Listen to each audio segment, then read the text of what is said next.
ci intégralité bi ak Touba TV dañuy dal di dem xooli soxna Idiya Thiam ci loolee nekk te dellusiwaat.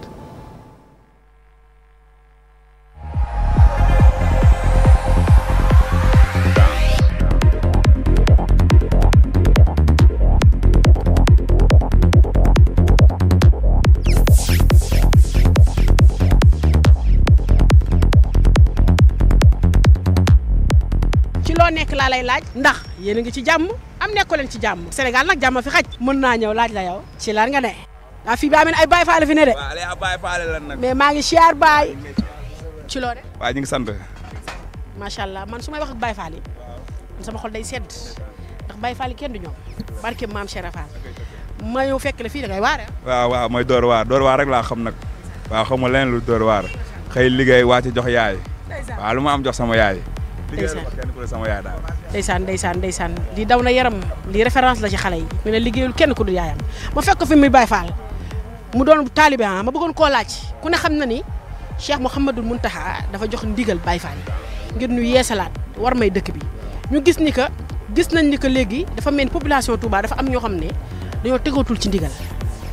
wala Baye Fall lii ñu leen jox dafa mel ni doxin bi dañ ci am sikki sàkk en tant que Baye Fall lan ngay wax ndaw ñooñu. waaw man de lu ma lay wax ni Touba laa dëkk fa laa juddoo fa laa yoroo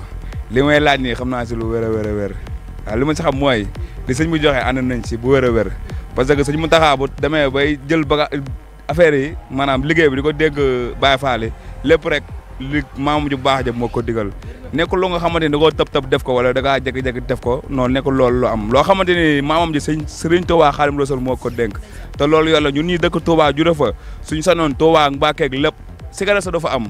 waaw loolu noonu ñu ngi koy gën a dooleel nag di ko ñaanal suñu borom gën ko kattanal waaw ba mu gën ko mën di ko gën a def si barke Sëriñ Touba loolu rek lañ koy ñaanal du leneen nag loolu lañ si gën a bég barke Sëriñ Touba li sëñ Mountakha mi kii mooy Sëriñ Touba amuñu ko doon moom mooy leeru sëñ Basiru waaw kii moom amuñu ko doon moom di ko ñaanal mu gën a liggéey bu gën a jëm si kanam gën a yokku waaw Sëriñ Touba gën ko kattanal nag gën ko fee bàyyi mu gën a waaral sëriñ bi si barke Cheikh Ibra Fall waaw dégg nga Baye Fall bi kontaan continuer mer maîtriser nee naa la mam pointé damaa bëgg a ñëw ci Baye Fall bi mais Fall li nga jam nii mais lii dafa garaaw mais Fall lii dafa garaaw Fall mais barke maam Cheikh Fall mais kenn du Baye Fall yi mais Fall li nga boole nii mais Fall ci loo ne mën na ko njaxasu Baye Fall yi waaw yaa ma gën a xam maa ngi nii rek di sant yàlla di liggéey di sant sëriñ bi waaw di sant samay ñaari waajur waaw ñu ngi leen di siyaar bu baax nag waaw ndeysaan ñu ngi leen di delloo siyaar bi danoo kontaan ñëw fekk leen fii ngeen di waar li ma gën a yéem ci Sandaga mooy daanaka ñi ma fi gis ñëpp ñu ci bëri maanaam juddoowul Dakar mais lan moo waral ñi nga xamante ne waa Touba waa Bambey ñoom laa fi gën a gis ma bëggoon a xam dëgg lu waral maanaam yéen ngeen doon ay derbaay. waaw akay dëgg mais liggéey mooy maye liggéey nit ki loo ñaxul doo ko jariñu waaw te ji boo jëlee yëpp alal jàmbur même boo koy lekk sa xel du dal waaw mooy liggéey mooy maye liggéey jaamu yàlla te ñun li ñuy liggéey fii ci la ñuy joxe sas ci la ñuy waaw bu ñu jógee liggéey sëriñ ñu def suñ ñax waaw. léegi ma bëggoon la laaj ndaw ñi nga xamante ne dañuy këf alalu jàmbur yi di agressé dem ba ci di fat bakkan en tant que Baye Fall en tant que jeune lan nga leen di dénk. waaw non ndaw ñi moom maa leen di dénk tey jii ay booy ñuy def loolu ñooñu du ñu ay Baye Fall tey jii képp kuy fat bakkan wala ngay jël yëfu jàmbur